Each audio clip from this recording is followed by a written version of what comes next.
ছোট করে পিস্তং সামিটের গল্প শেয়ার করছি। রাউন্ড পাড়া থেকে সকাল সকাল পিস্তংয়ের উদ্দেশ্যে ট্রেকিং শুরু করি।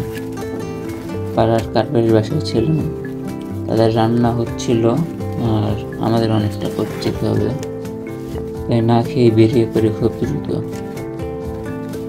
খালি পেট আর ক্লান্ত শরীর নিয়ে পিস্তংয়ের জঙ্গলে হাঁটতে থাকি।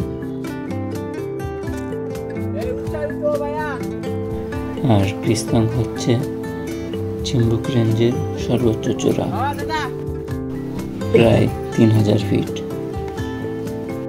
আমি আর মামুন একসাথে ছিলাম, আর বাকি টিম মেম্বারদের জন্য একটু অপেক্ষা করি।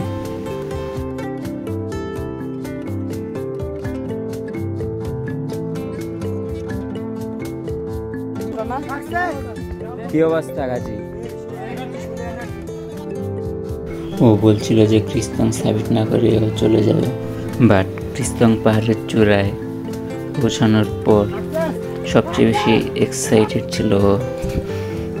আর আমার মনে হয় না আমাদের টিমের মতো অন্য কোনো টিম খালি পেট নিয়ে পিস্তং পাহাড়ের চূড়ায় এসেছে।